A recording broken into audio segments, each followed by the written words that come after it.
a esta mujer, que se llamaba María también, se le reconoce así, María, la madre de Juan, que también se llamaba Marcos.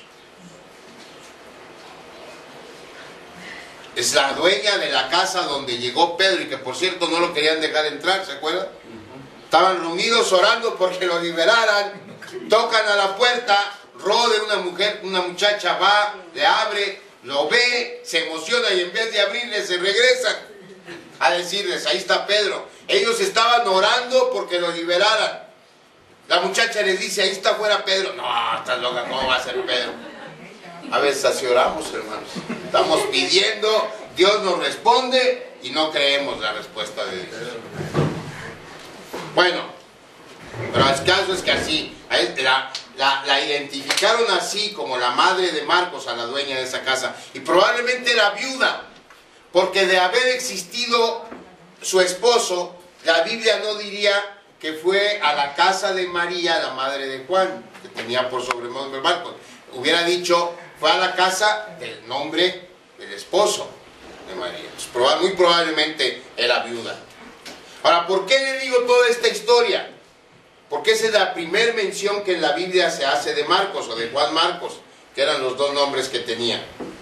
En ninguno de los evangelios, como ya dijimos, aparece su nombre. Aquí es donde nos enteramos por primera vez de él. Y solo sabemos dos cosas: que su mamá se llamaba María y que de alguna manera conocía al apóstol Pedro.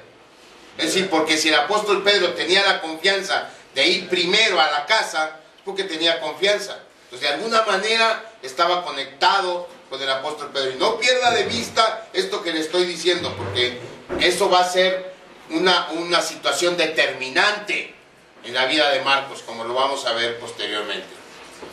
Vamos más adelante, al final del capítulo 12.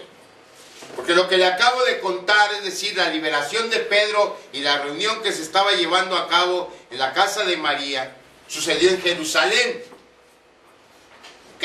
Entonces, antes, en el capítulo 11, al final del capítulo 11, la Biblia menciona a un profeta que se llamaba Agabo y que había profetizado una hambruna que se iba a cernir sobre toda la tierra. La Biblia explica y aclara, esa hambruna sucedió.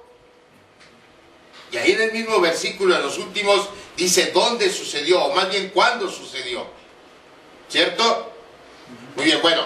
Entonces, previendo esta hambruna que se iba a venir, los hermanos de Antioquía, que es en donde se está desarrollando la historia del capítulo 11, están en Antioquía, deciden mandar una ofrenda para ayudar a los hermanos de Jerusalén. Fíjese qué solidaridad había en la iglesia primitiva.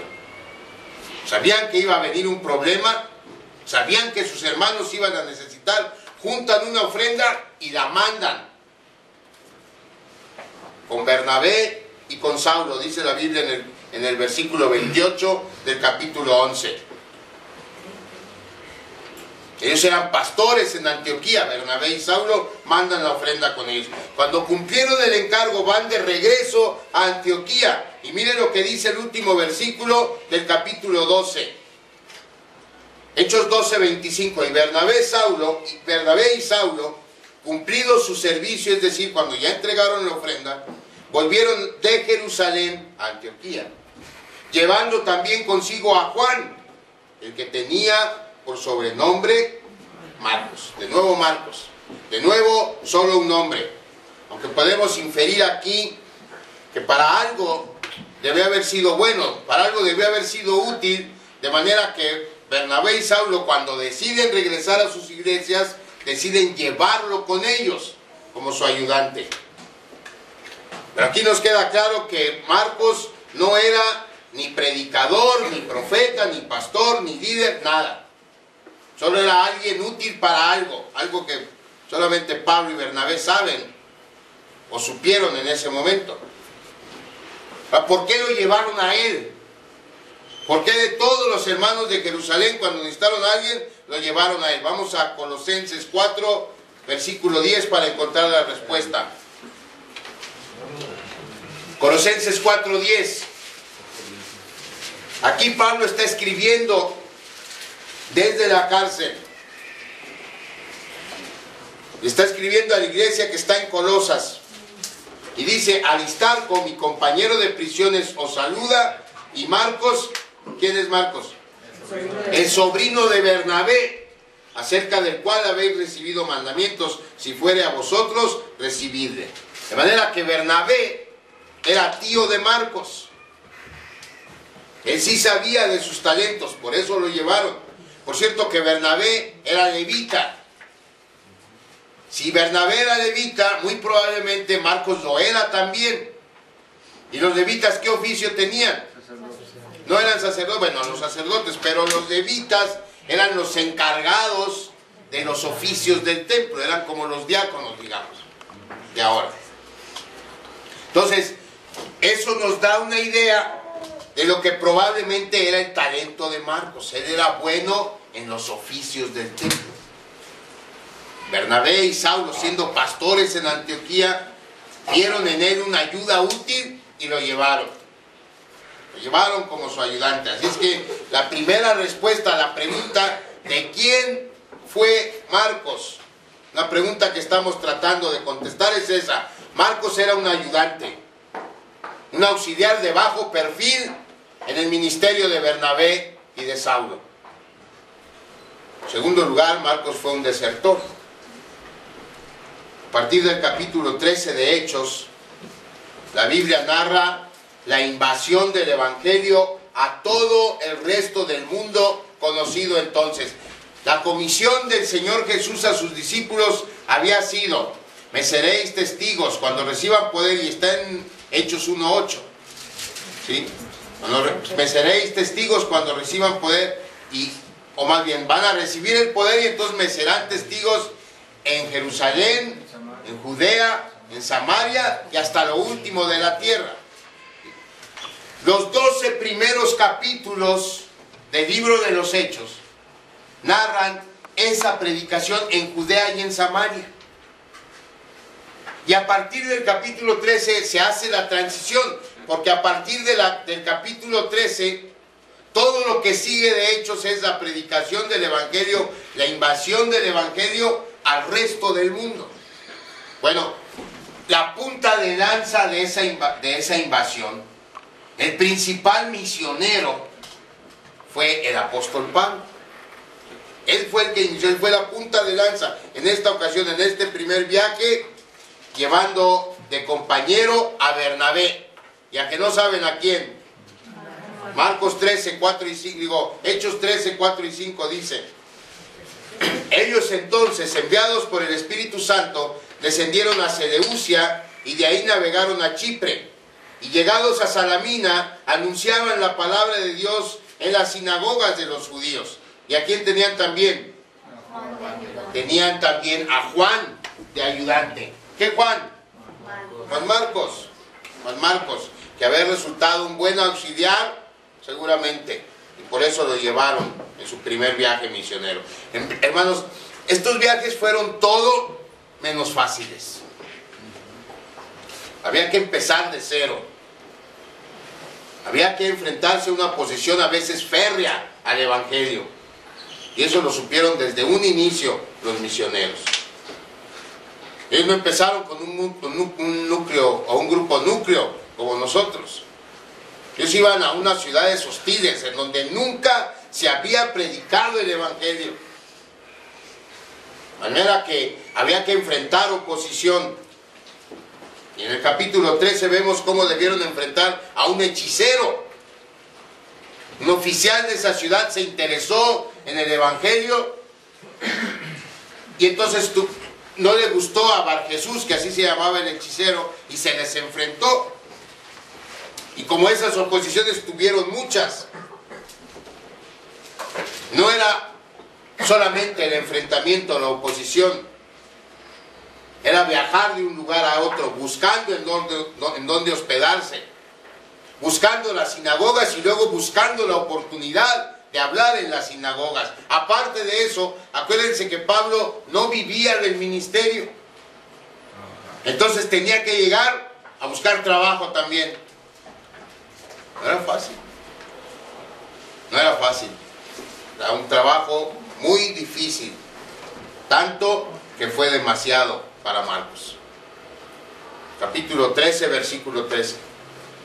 Habiendo zarpado de Pafos, Pablo y sus compañeros arribaron a Perge de Panfilia, pero Juan, apartándose de ellos, volvió a Jerusalén. Marcos desertó. Simplemente desertó. Dejó a sus pastores en Perge y volvió, no a Antioquía. Me imagino que le dio vergüenza regresar a la iglesia en donde habían confiado en él y lo habían mandado con los misioneros. Le da vergüenza, no regresa a Antioquía, regresa a Jerusalén, probablemente a la casa de su mamá. Y entonces desaparece del registro del Nuevo Testamento. Desaparece por varios años. Una situación triste, muy triste. Un joven talentoso, un joven útil para el ministerio, que decide volverse atrás. Y la pregunta es, ¿cuántos Marcos sabemos, hermanos? ¿Cuántos sabemos que al primer obstáculo renegamos de nuestra fe? Le desertamos a Jesucristo. Cuando yo tenía 17 años decidí irme al seminario. Yo quería ser pastor como mi papá. Y según yo estaba decidido, determinado a irme al seminario. Y sí lo estaba. Hasta que le dije a mi mamá me dijo, estás loco, tú no te vas a ir, tú lo que no quieres es estudiar. No te vas al seminario. Y ahí se me acabó la firmeza. No voy, pues no voy entonces. Mejor entré a medicina, como quiera deserté de medicina a los 2 años. Después entré a trabajar a un banco, Dios me bendijo, llegué a ser gerente de un banco, pero me metieron a la cárcel porque encubrí un fraude al gobierno.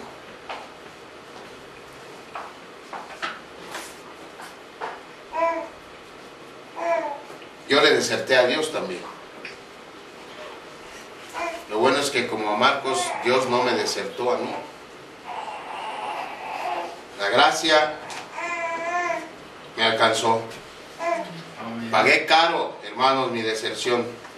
Y lo malo es que no solamente yo pagué. Primero pagaron mis papás. Después pagaron mis hijos y mi esposa. Hasta que 27 años, imagínense, 27 años después, Dios me hizo comprender que un llamado que Él hace no se puede desatender. Al menos no impunemente. Cuando uno lo hace, paga y paga caro. Podemos resistirnos cuanto queramos, pero el llamado de Dios es irresistible. Y no solamente al ministerio. Cuando Dios llama a una persona para ser su hijo en Jesucristo, se puede resistir lo que quiera. Puede luchar, pero al final de cuentas la gracia lo va a alcanzar. La gracia alcanzó a Marcos también.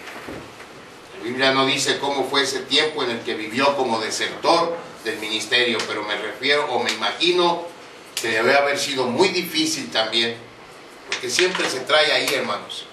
O esa es la experiencia que yo tengo. No importa qué tan bien o qué aparentemente bien le esté yendo a uno. Sabes que le fallaste a Dios. Sabes que le desertaste a Dios. Y me imagino que así estaba Marcos. De manera que Dios lo trae